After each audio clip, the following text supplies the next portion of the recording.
নমস্কার, আপনারা দেখছেন সান্দন টিভি। আমি রয়েছে আপনাদের সাথে মীনাক্ষী। চোখ রাখছি এই মুহূর্তের খবরে। ঊনকোটির খোদাই করা দেবদেবীর মূর্তির নিদর্শনগুলো দেখলে স্পষ্ট সমস্ত অংশের মানুষ একই ধর্মীয় সংস্কৃতির অঙ্গ। বৃহস্পতিবার ঊনকোটি পরিদর্শনের মাঝে এমনই অভিমত ব্যক্ত করেন কেন্দ্রীয় প্রতিমন্ত্রী মীনাক্ষী লেখি।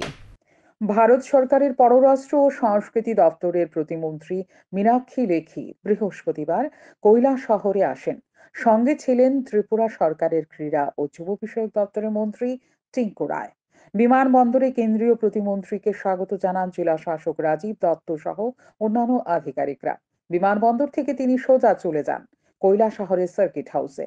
বিভিন্ন দপ্তরের আধিকারিকদের সঙ্গে গুরুত্বপূর্ণ বৈঠক করেন। কেন্দ্রীয় সরকারের বিভিন্ন প্রকল্পগুলো নিয়ে কেন্দ্রীয় প্রতিমন্ত্রীর পৌরোহিত্যে হয় এই বৈঠক। কেন্দ্রীয় সরকারের বিভিন্ন প্রকল্পগুলো সাধারণ মানুষের কাছে পৌঁছাচ্ছে কিনা সেই বিষয়ে বিস্তারিত আলোচনা হয়। এই বৈঠকে উপস্থিত ছিলেন রাজ্যের ক্রীড়া ও যুব বিষয়ক দপ্তরের মন্ত্রী টিঙ্কু রায়, জেলা শাসক রাজীব দত্ত, কৈলাসহর ও কুমারঘাটের মহকুমা শাসক সহ জেলার বিভিন্ন দপ্তরের আধিকারিকরা। এদিন বেলা 11:30 নাগাদ কৈলাসহরে আসার কথা ছিল কেন্দ্রীয় প্রতিমন্ত্রী, কিন্তু দুর্যোগপূর্ণ আবহাওয়ার কারণে তিনি বিকেল 3টে নাগাদ কৈলাসহরে এসে পৌঁছান। প্রশাসনিক বৈঠক শেষে শিবতীর্থ ঊনকোটি পরিদর্শন করেন তিনি। ঊনকোটি পরিদর্শনের সময় তিনি ঊনকোটির ইতিহাস সম্পর্কে জেনে নেন। এদিন আর্কিওলজিক্যাল সার্ভে অফ ইন্ডিয়ার কাজকর্ম খতিয়ে দেখেন তিনি। পরে সাংবাদিকদের বিভিন্ন প্রশ্নের উত্তর দিতে গিয়ে কেন্দ্রীয় প্রতিমন্ত্রী বলেন, ঊনকোটি হচ্ছে প্রকৃতির এক অপরূপ নিদর্শন। এখানকার খোদাই করা দেবদেবীর মূর্তি আধ্যাত্মিক বিষয়টাকে অনুপ্রাণিত করে থাকে। এখানকার প্রকৃতির কোলে ধর্মীয় সংস্কৃতির নিবিড় মেলবন্ধন ঘটেছে।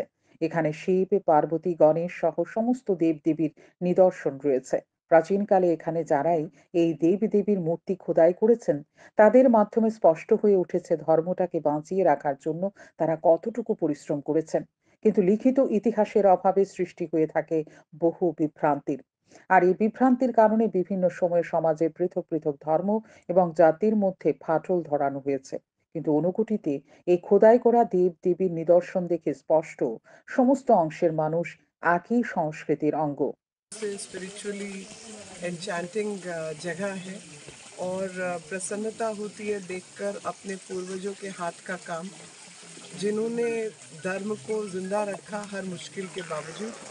और जो लोग आज भी आध्यात्मिक रूप से जुड़े हुए हैं, ये पूरा का पूरा पहाड़ ऊनाकोटी यानी 1 करोड़, और जहाँ पर शिव जी, पार्वती जी, गणेश जी और सभी हिंदू देवी देवताओं के दर्शन होते हैं और दिखाई देता है कि किस प्रकार से 7वीं शताब्दी और उससे पूर्व में भी जो जो मटेरियल लोगों के पास अवेलेबल था उन्होंने अपनी आस्था का प्रकटीकरण किया।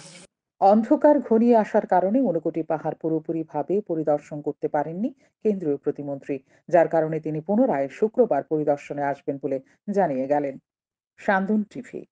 3 দিন ধরে নিখোঁজ থাকার পর বাড়ির পাশে এক জলাশয় থেকে উদ্ধার এক দিব্যাঙ্গ যুবতীর নগ্ন দেহ। ঘটনা কদমতলা থানাধীন সরলা পঞ্চায়েতের মহেশপুরের 6-4 নম্বর ওয়ার্ড এলাকায়। মৃত যুবতীর মা জানান, গত সোমবার বাড়ি থেকে বাজারে যায় সে, তারপর আর খুঁজে পাওয়া যায়নি তাকে। বৃহস্পতিবার বিকেল 3টে নাগাদ বাড়ির পাশের পুকুর থেকে তার মৃতদেহ উদ্ধার করা হয়। নিখোঁজ হওয়ার দিন সে প্রথমে বাড়ির অন্যান্য কাজকর্ম সেরে সে পুকুরে স্নান করে পুজো দিয়ে বাড়ি থেকে বের হয়েছিল। মেয়েটির মা জানায়, তার বিয়ের কথাবার্তা চলছিল। ঘটনাস্থলে কদমতলা থানার পুলিশ ছুটে গিয়ে ময়না তদন্তের জন্য মৃতদেহ কদমতলা সামাজিক হাসপাতালে মর্গে পাঠায়। এদিকে ময়না তদন্তের আগে পুলিশ মুখ খুলতে নারাজ। বৌদির ভাই একটা আছে, তাই মামার বাড়ি কতদিন আগে গেছে, ইকানো নিয়ে গেল, কইয়াও ফোন টোন করা হয়, তেও কয় না দেখছি কয়, এরপরে এটা কইল। আগামী 14 জানুয়ারি তীর্থমুখ মকর সংক্রান্তি মেলার উদ্বোধন হবে। মেলা চলবে 2 দিন। প্রতি বছরের ন্যায় তর্পণ, অস্থি বিসর্জন, গঙ্গা পুজো ও অন্যান্য ধর্মীয় অনুষ্ঠান রীতি মেনে চলবে। মেলাকে কেন্দ্র করে বিভিন্ন দপ্তর কর্তৃক গৃহীত কাজের অগ্রগতি নিয়ে বৃহস্পতিবার এক পর্যালোচনা সভা অনুষ্ঠিত হয়। তীর্থমুখ মেলা প্রাঙ্গণে অনুষ্ঠিত এই সভায় পৌরোহিত্য করেন জনজাতি কল্যাণ মন্ত্রী বিকাশ দেববর্মা। মেলায় আগত পুণ্যার্থীদের রাত্রি যাপনের জন্য মেলা প্রাঙ্গণের আশেপাশে অস্থায়ী বিশ্রামাগার নির্মাণ, পানীয় জল ও শৌচাগারের ব্যবস্থা, মেলা প্রাঙ্গণে এবং রাস্তায় পর্যাপ্ত আলোর ব্যবস্থা এবং চিকিৎসা পরিষেবা প্রদান, আইন শৃঙ্খলা বজায় রাখা, সারা রাত ব্যাপী সাংস্কৃতিক অনুষ্ঠানের আয়োজন সহ সরকারি স্টল নির্মাণ ইত্যাদি সমস্ত বিষয়ে বিস্তারিত আলোচনা হয়। সভায় মহকুমা শাসক জানান, এবছর মেলার 500-র বেশি দোকানিরা তাদের পসরা নিয়ে যাতে বসতে পারবে, তার জন্য আগামী 8 জানুয়ারি ভিটি বন্টন করা হবে। সভায় জনজাতি কল্যাণ মন্ত্রী বিকাশ দেববর্মা জানান, পুণ্যভূমি তীর্থ মুখকে কিভাবে সাজিয়ে তোলা যায় সে ব্যাপারে সরকারের পরিকল্পনা রয়েছে। আগামী দিনে মেলা প্রাঙ্গণে মোবাইল টাওয়ার সহ স্থায়ী পরিকাঠামো গড়ে তোলা হবে, যাতে করে এই তীর্থমুখ দেশ বিদেশের পর্যটক এবং তীর্থযাত্রীদের আকর্ষণের কেন্দ্রবিন্দু হয়ে ওঠে। 2 দিনব্যাপী এই অনুষ্ঠানকে সুষ্ঠুভাবে সম্পন্ন করতে মন্ত্রী বিকাশ দেববর্মা উপস্থিত সকলের সহযোগিতা কামনা করেন। শিশু শ্রম যেখানে আইনত দণ্ডনীয়, সেখানে রাজ্যের বিভিন্ন প্রান্তের ইট ভাট্টাগুলোতে প্রতিনিয়ত ইট তৈরি করতে দেখা যাচ্ছে শিশু শ্রমিকদের।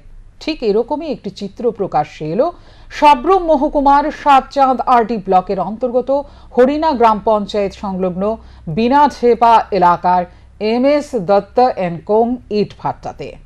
রাজ্যের বিভিন্ন প্রান্তে একাধিক ইট ভাট্টা রয়েছে। প্রতিটি ইট ভাট্টায় ইট তৈরি করার জন্য চুল্লিতে আগুন দেওয়া হয় একটি নির্দিষ্ট সময়ে। পরিযায়ী শ্রমিক এবং তাদের পরিবার এই ইট ভাট্টাগুলোতে ইট তৈরির কাজ করে থাকেন। ব্যতিক্রম নয় সাব্রুম মহকুমাও। সাব্রুমে প্রায় 7টি ইট ভাট্টা রয়েছে। এখানকার সাতচাঁদ আরডি ব্লকের অন্তর্গত পশ্চিম হরিণা গ্রাম পঞ্চায়েত সংলগ্ন বিনাঢেপা এলাকার মেসার্স দত্ত অ্যান্ড কোং ইট ভাট্টাতেও পরিযায়ী শ্রমিকদের পরিবার ব্যস্ত ইট তৈরিতে। বিহার থেকে আসা এই পরিযায়ী শ্রমিকদের পরিবারের একাধিক শিশু সন্তান প্রতিদিন চালিয়ে যাচ্ছে এই ইট তৈরির কাজ। শিশুরা জানিয়েছে যে যতটা ইট তৈরি করবে তার উপর নির্ভর করবে সে সপ্তাহে কত টাকা পাবে। हाँ? धर्मा आपका डैडी का नाम क्या है? सुखी मानी आपका मुकन कहाँ है? मकान बिहार बिहार ये क्या काज कर रहे हैं? इट्टा पार ईटा बन रहे हैं। ये कौन सा कंपनी है ईटा का? भट्टा का नाम क्या है? हाँ? ये हर दिन कितने रुपया आप मिलता है आपका? हफ्ता दिन 1500 आपका? नई खुराकी। এদিকে এই ইট ভাট্টাতে পরিদর্শনে আসেন মহকুমার শ্রম দপ্তরের আধিকারিক অমিত কর। এই ইট ভাট্টাতে শিশু শ্রম দেখে তিনি রীতিমতো হতচকিত। শিশুরা যেভাবে ইট তৈরি করছে তা তিনি স্বচক্ষে উপলব্ধি করেছেন। বিষয়টি দেখে তিনি রীতিমতো ক্ষুব্ধ। জানিয়েছেন ইট ভাট্টার মালিককে নোটিশ ইস্যু করেছেন। 7 দিনের মধ্যে জবাব চাওয়া হয়েছে। এরপর আইন অনুযায়ী ব্যবস্থা নেওয়া হবে। এখানেও আইলাম রেগুলার ভিজিটে, তবে বিশেষ করে আজকে যেটা নজরে বললো এটা হচ্ছে চাইল্ড লেবার। এখানে মানে অনেকগুলা বাচ্চাই কাজ করে। হ্যাঁ, তো কত বছর? একটু 10 বছর, কেউ 12 বছর, আরেকজন আছে হে নিজের এইজেই জানে না। হ্যাঁ, এমন আর কি ইট বানাচ্ছে। তাদের বিরুদ্ধে, মালিকের বিরুদ্ধে কি ব্যবস্থা নেবেন এই বিষয়ে? বিরুদ্ধে ব্যবস্থা বলতে আইনানুগ যা নেওয়া যায়, তো আপাতত আজকে নোটিশ ইস্যু করা হয়েছে। শিশু শ্রমের এই ঘটনা একাধিক প্রশ্ন সামনে নিয়ে এসেছে। এই ইট ভাট্টাতে যে সমস্ত শিশুরা কাজ করে চলেছে তাদের প্রত্যেকের বয়স 7 থেকে 10 বছরের মধ্যে। যে বয়সে এই শিশুদের পঠন পাঠন করার কথা, সেই বয়সে এই শিশুদের প্রকৃতির কোলে মিশে যাওয়ার কথা, যে বয়সে শিশুদের খেলার মাঠে অবাধে বিচরণ করার কথা, সেই বয়সে এই শিশুদের উপর চাপিয়ে দেওয়া হচ্ছে কাজের বোঝা। প্রশ্ন উঠছে, এর জন্য দায়ী কে? এই সমস্ত শিশুদের পরিবারের লোকজনেরা কি আদৌ চায় না শিশুরা লেখাপড়া করুক, নাকি আর্থিক দৈন্যদশা দূর করার জন্য তারা এই দৈহিক পরিশ্রমে লাগিয়ে দিচ্ছে তাদের শিশুদেরও? শিশু সুরক্ষা কমিশন এই ধরনের অবহেলিত শিশুদের প্রতি কতটা সহৃদয় হয় এবারে সেটাই দেখার। সান্দন টিভি। পৈতৃক সম্পত্তি দখল করার লোভে মারণ ব্যাধি ক্যান্সার রোগে আক্রান্ত হয়ে মৃত্যু শয্যাশায়ী বাবাকে তার নিজের বাড়ি থেকে হাইজ্যাক করে নিয়ে পালালো পাষণ্ড পুত্র। ঘটনা বিলোনিয়া মহকুমায়। ঘটনার বিস্তারিত বিবরণ উল্লেখ করে বিলোনিয়া থানায় অভিযোগ দায়ের করেছে মৃত্যুশয্যাশায়ী এই অসহায় বাবার ছোট মেয়ে রত্না দেবনাথ। বিলোনিয়া মহকুমার বিকেআই স্কুল সংলগ্ন এলাকার বাসিন্দা নিরোদ দেবনাথ 2023 সালের জানুয়ারি মাস থেকে মারণ ব্যাধি ক্যান্সার রোগে আক্রান্ত।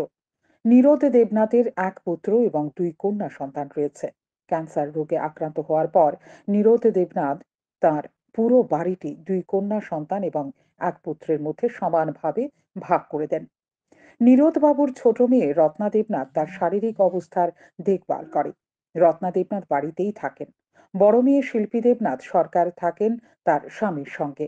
ছেলে তাপস দেবনাথ ভারতীয় সীমান্ত সুরক্ষা বাহিনীতে কর্মরত। নিরোদ বাবুর বড় মেয়ে শিল্পী দেবনাথ সরকার অভিযোগ করেছেন গত কয়েকদিন আগে তার ভাই তাপস দেবনাথ সহ স্ত্রী রেখা দেবনাথ আগরতলা থেকে বাবার বাড়িতে যান। সেখানে অসুস্থ বাবার সেবা শুশ্রূষা করেন। প্রথমে ছোট বোন রত্না দেবনাথ এবং বড় বোন শিল্পী দেবনাথ সরকার কেউই ভাই তাপস দেবনাথ এবং তার শ্বশুরবাড়ির লোকজনদের ষড়যন্ত্র প্রথম অবস্থায় বুঝতে পারেনি। ভাই তাপস দেবনাথ পুরো বাড়িটা নিজের নামে লিখে নেওয়ার জন্য মৃত্যুশয্যাশায়ী বাবাকে সংশ্লিষ্ট দপ্তর পর্যন্ত টানা হেঁচড়া করেন।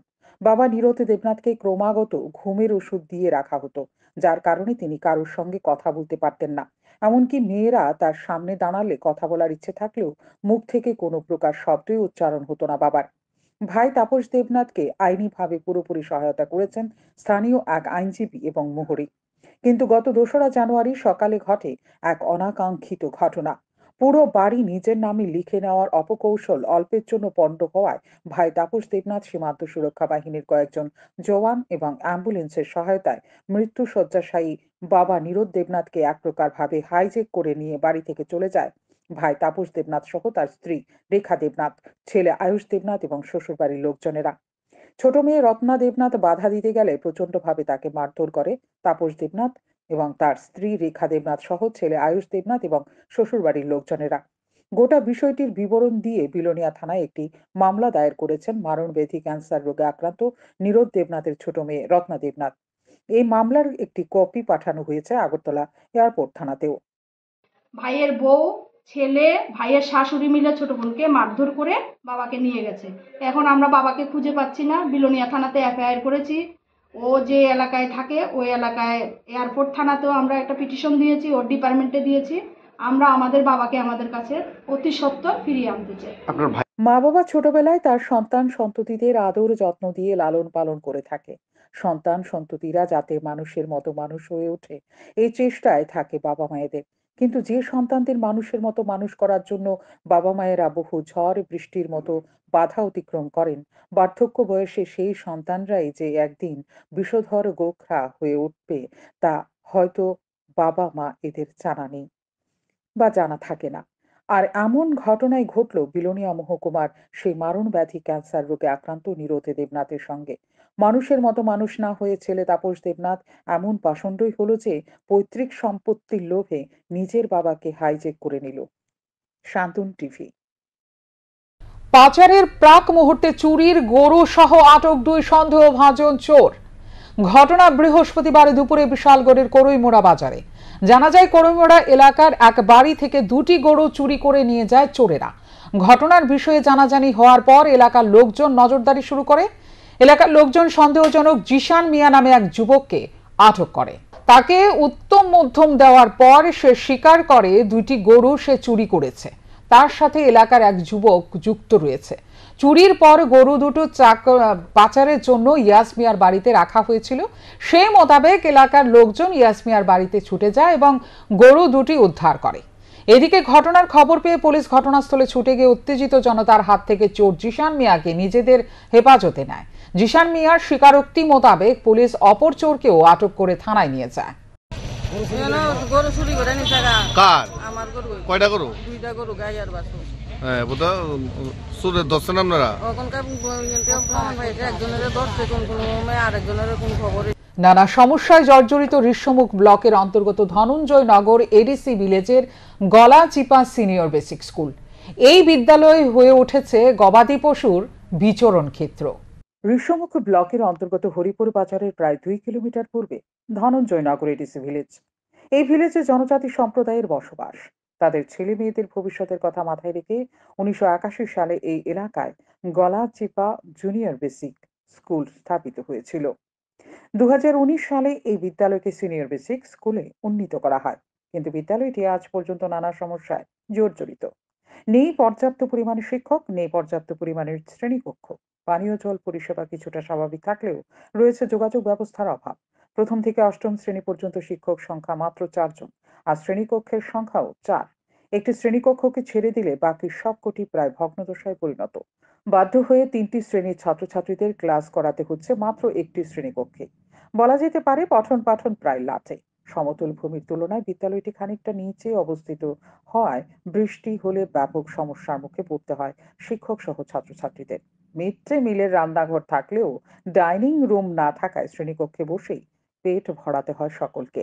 এই বিদ্যালয়ের পাশেই রয়েছে গ্রামের একটি রাস্তা। এই রাস্তা ধরে প্রতিনিয়ত চলাচল রয়েছে গ্রামবাসীদের। অবাধে বিচরণ করছে গবাদি পশুও। বিদ্যালয়ের ভারপ্রাপ্ত প্রধান শিক্ষক রঞ্জিত মজুমদার জানিয়েছেন, বিদ্যালয়ের সমস্যা সমাধানের জন্য তিনি প্রতিনিয়ত বিদ্যালয়ের পরিচালন কমিটি, শিক্ষা দপ্তর, এডিসি প্রশাসন সকলকে অবহিত করছেন। সমস্যা সমাধানের আশ্বাস দিলেও কাজের কাজ কিছুই হচ্ছে না। একাটোর উপরে জল থাকবে ক্লাসের ভিতরে। হ্যাঁ, ক্লাসের ভিতরে আমি সব স্টুডেন্টকে একটা রুমে ক্লাস করাতাম। বর্ষা গেলে জলটা 2 দিন, বর্ষা মধ্যে জলটা আবার আমার নিজেকে নিজের জলটা নিষ্কাশন করতে হয়, তারপর যা ক্লাস করায়। আবার বৃষ্টি হলে আবার সেম অবস্থা। রাজ্যের বিভিন্ন প্রান্তে বিদ্যার জ্যোতি প্রকল্পে একাধিক স্কুলকে এনে ছাত্রছাত্রীদের মেধার দক্ষতা বাড়ানোর প্রক্রিয়া চলছে রাজ্য জুড়ে।